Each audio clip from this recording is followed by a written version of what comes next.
Well, welcome everybody to another Hot Seat Tuesday, another amazing guest for us today. Today we have the founder of BCF Coaching Academy, Tobi Nagy, and he is an amazing guy. I tell you, once you start to hear his story and how he actually works within multiple entrepreneurs, you will be flipped out of how he gets the time to do it. So, Tobi, come on into a hot seat, my friend. Hey, mate.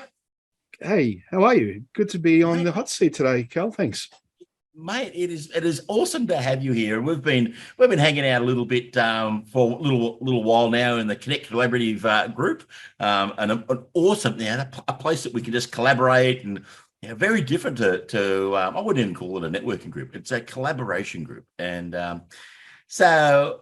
Mate, and you've done a multitude, a plethora, I'll call it, a plethora of things in your life. So just start me off. Where did your business journey or your entrepreneurial journey start? Well, that's quite a good question because I graduated as an engineer, and I graduated. I don't know if many of us remember the recession we had to have with Paul Keating, and yes. I think many of us in old school folks remember that. But what happened was I couldn't get a job, and so I was top 10% of the university, top 3 in the class. Hey, blah, blah, blah. Spent 4 years doing an engineering degree and crickets, basically. Couldn't get a job. And in fact, nobody could get a job because everyone was just getting retrenched. So instead of sitting around and doing nothing, I decided to start my journey on the NICE course, which is still running. And I started my business in fashion. And my first business was around, well, initially I wrote the business plan around, T-shirt. I thought it was going to be the next Rip Curl. That's in my mind. That was what's happening. But what happened was it ended up being a snowboard garment manufacturer because one of my friends has said, oh, you do clothing? Yeah. And I was doing the old Richard Branson thing, like if someone asks you if you can do it, just say yes and work it out later. So I figured out how to make snowboard clothing. And in the meantime, I did get a job. It was a top job as an engineer at the time, was, well paid. And I refused it. And my sister, she was an accountant, she said to me, Tobi, what are you doing? It's like, well, the thing is, I know as an engineer, it's going to be linear. I'm going to become manager in 5 years, and I'm going to become leadership in 10 years or whatever it is. I know where it's going to get. But as an entrepreneur, I don't know where I'm going to end up. And I don't want to get to 70 and say, geez, I wish I'd done that when I was in my 20s. It was in my 20s then. So I wish I'd done this in my 20s and 30s. So lo and behold, 30 years later, it's a 30-year journey now. I'm still doing entrepreneurship and still loving what I do. And that's pretty much how it started. Where my business ended up was I ended up doing snowboard garments from starting with T-shirt manufacturing. And basically, I was exporting within the second or third year into a burgeoning market into places like Japan, New Zealand, and Switzerland. And then since then, it just basically, my entrepreneurship journey has taken off into areas such as food, health, renewable energy, sustainability. Also, I've done some mining work. So I've done lots of different areas. It's been a lot of fun. Mate, wow. and I've known a snippet of your journey, and it's always gone like, and that is the entrepreneurial thing. And I think if I just sat like I wasn't quite an engineer, mate, I was a carpenter, but it's the same thought pattern. There's a process to it. And I think that does hold well, when you get that trade or that engineering, that analytical process, step-by-step process in the entrepreneurial journey, it really does help. And I'm sure that 100%. Your education, your degree hasn't gone astray, but you've taken into clothing and all these different things. So I'd like to just have a look at that, because there's a lot of people out there who at their 20s go, oh no, I'm going to go follow the traditional pathway of a job and a career and go through the different levels, and then they get to their 30s and 40s, and then they have what Gerber says is the entrepreneurial seizure. And I love that term.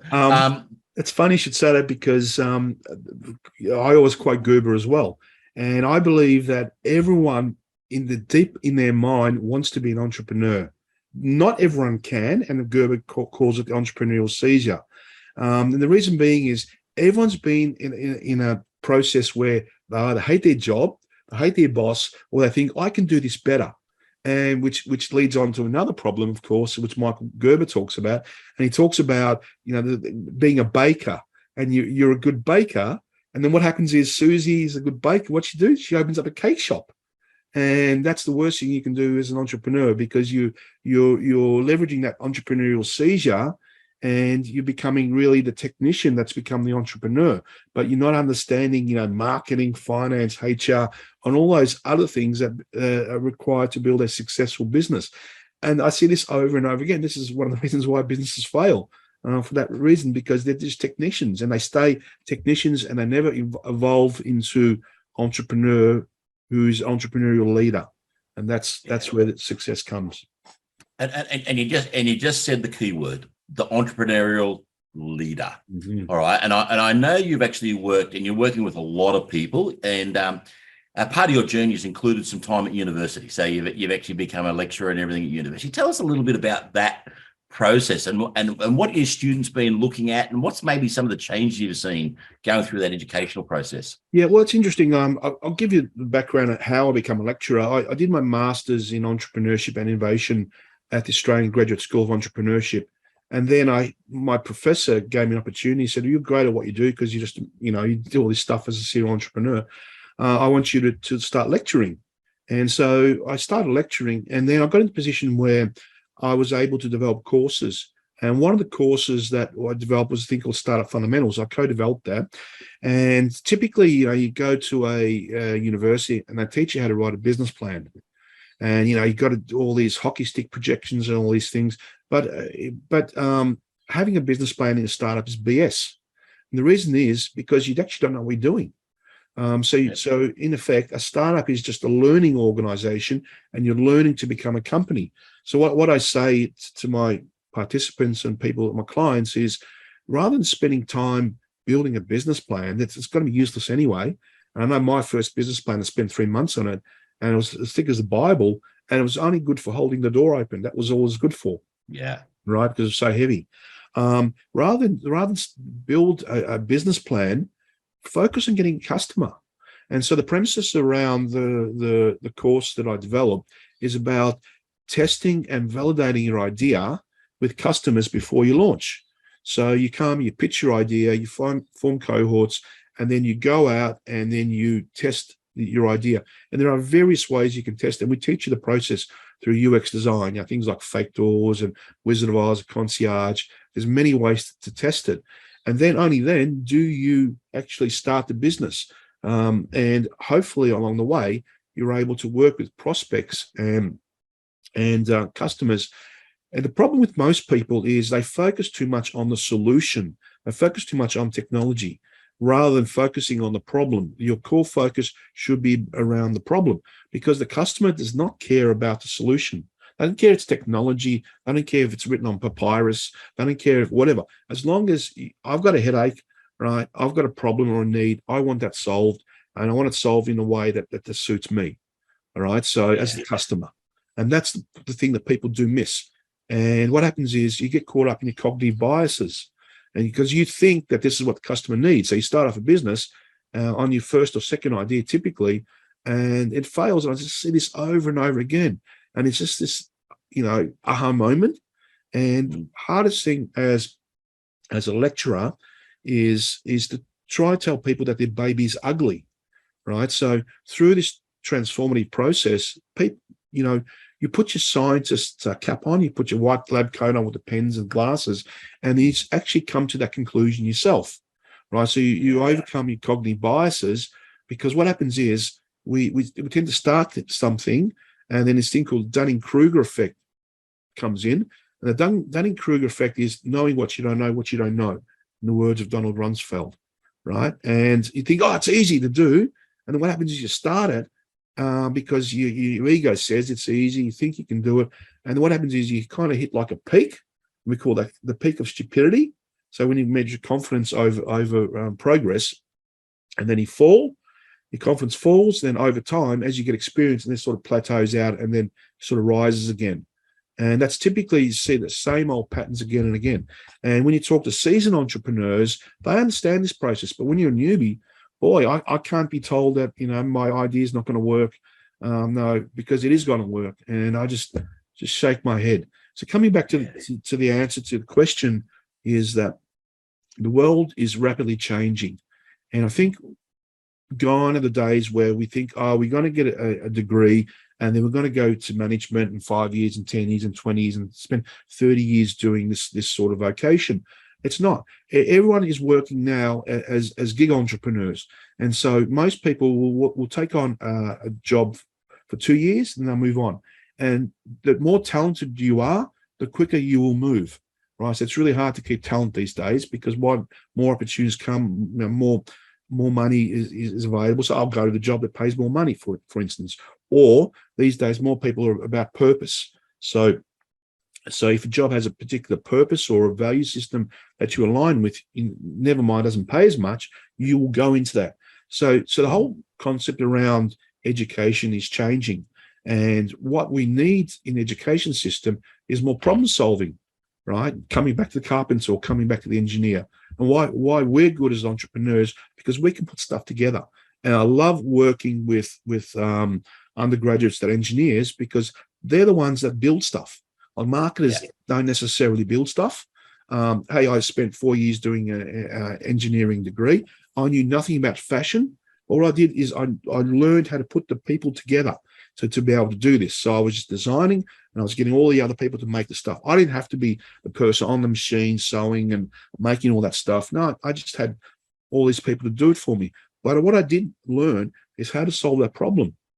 Now, we're finding that in future leadership or the future vocation is all about problem solving. All right. It's all about critical thinking. And we're not doing that enough. Right. We're getting blinded by, say, social media. We're getting blinded by various things that actually take us away from our thinking ability. And at the end of the day, that's the two most important aspects. And the third most important aspect is empathy. Right. If you want to be good at leadership or move into leadership roles or move into roles that we get paid well, where you can actually keep moving on, then you really need to develop your emotional intelligence, right? And that's the sort of stuff that universities don't teach. So problem solving, critical thinking, and emotional intelligence, that's where the market's moving. Doesn't matter what you learn, because you're going to have to learn it over and over again. I know I reinvent myself every 5 years.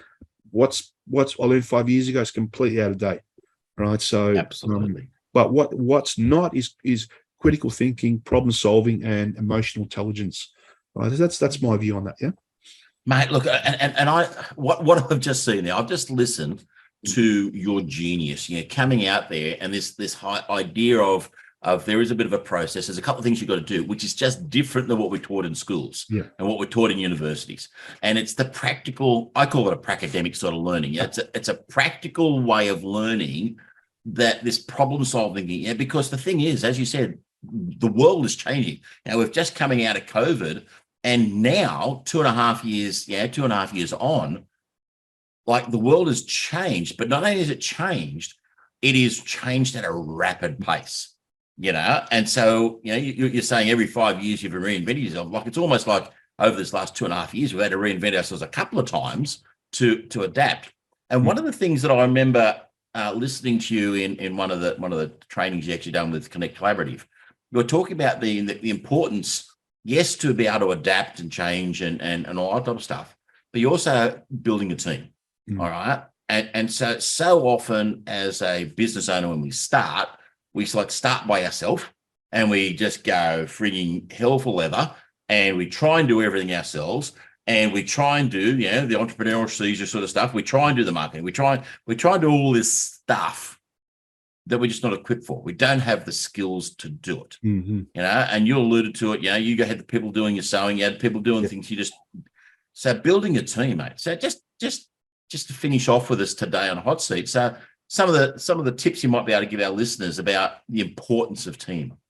Okay, so the principles that I use are based on Jim Collins' Good to Great, and he talks about get on the bus. So if you haven't read that book or haven't got onto the concept, just Google Get on the Bus theory, Jim Collins. You don't have to read the whole book.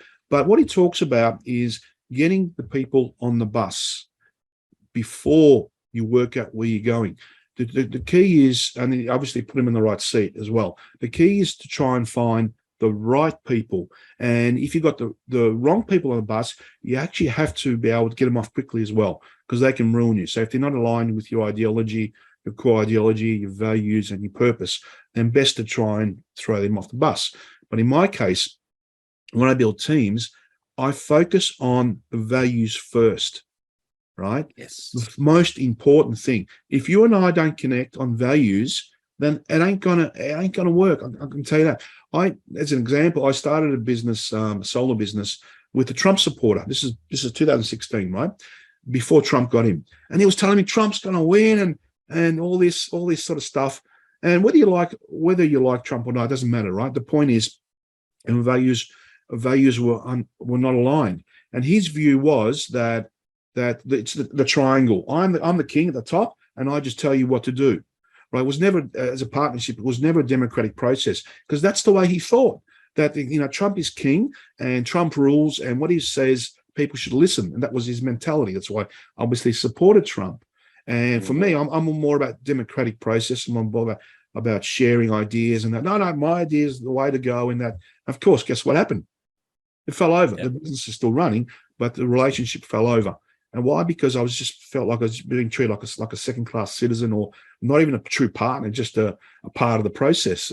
His view of the process. So, first thing I do is find people that share the same values. And I've just built a business around the principles of this, right? And it's called Asia Venture Lab. And what we did was we pulled together 6 people who have never worked together, right? So 3 from Asia, 3 from Australia. And one of them is from the Connect Collaborative, Dwayne Larkin. And the first thing we did was we spent 3 weeks on the values. Now, it wasn't just wordsmithing, right? What we did is we picked 6 values each, or what we like, and then can you imagine 6 times 6, 6 in the team there, 6 times 6 is pretty much 30 odd values. And from that, we had to pick the top values of 5 or 6, because we don't want 30 values or 20 values. 5 or 6 is enough. But each of us had to buy and argue those values. That's why it took us 3 weeks. And all of a sudden, we were able to build a purpose out of that. And when we get a little bit confused, we just say, hang on, what's the purpose? Well, the purpose isn't to make money. Yes, it's important, but it's not a secondary purpose. The purpose is to change the world. So we come back to that purpose, right? So when things get a bit cloudy, a bit misty, a bit down, at least you're able to come back to the purpose. So I would never build a team that I didn't have the values for. The second thing is you build your team first, right? And then you work out where to go, all right? And I know it's not intuitive. As solopreneurs, as people, entrepreneurs, entrepreneurship is a lonely journey. And what tends to happen is we just go off and then we try to find people as we go along. But real synergy occurs when 2 or 3 or 4 or 5 people are able to put their heads together and create something that's amazing. So that's my sort of couple of tips about team building is build your team first and then work out where to go. And if you're working, don't just jump into entrepreneurship. Build your team first, right? And for my problem as a solo entrepreneur, I have a problem putting opportunity together, right? And I know I work in developing countries, and I see 4 or 5 opportunities a day, say in Fiji or Indonesia, but I don't have the team that I can trust, that I can actually build those opportunities on. So if you have a team, that makes it a lot easier. Then you can share those opportunities and you can leverage them through partnerships. But you've got to build that first. So that's my tip. It's so important. And folks, there is so much in that. And I've had a snippet inside of Tobi's mind, and it's quite inspirational. And I think Tobi, like we're run short on time today, but I would love to get you back and just talk about that principle of how to build a team before you actually get to work and start making money. Because people will be out there going, well, how do I afford it? There'd be so many questions in people's minds right now. So this is the first time on a hot seat where I'm actually going to go, let's do a part 2. Yeah. All Sure. right, let's do a part 2. And then a little bit later on next year, we might actually have a look at getting you over onto UnleashCon, which is coming up later on this month. Yeah. And mate, would love to be able to unpack this whole process. Yeah, sure. I would love to be back in the day. It's all about helping others as well. So in their leadership journey, because it is a hard journey as an entrepreneur. Let me tell you. Absolutely. Yeah. Tobi, it has been an absolute pleasure having you on here today, mate. It's been one of those days where I think you and I could just unpack this stuff and talk all day about this whole stuff. And you mentioned 2 books that are top of my list. They always sit high on my shelf. Good to Great and the E-Myth. 2 brilliant books. The other one, just while we throw the third next, I like to work in 3s. The third one for you is Think Big. All right, Think Big. Yes. All right. So many of us think too small. If you think big, you'll actually reach those goals that you're really looking for. That's in my collection as well, that one. Yeah, absolutely. How did I know? I can almost see it on your bookshelf. Mate, been a pleasure. Been really good having you in here, mate. So we'll talk to you again very, very soon, Thanks, buddy. Kel. I appreciate it. Thank you. Thanks, mate. So, folks, Tobi, what an absolute legend, hey? Heard so much gold nuggets there. And if you didn't pick him up, maybe go back and have a replay and stay tuned. There is definitely going to be a part 2 coming up in the not too distant future.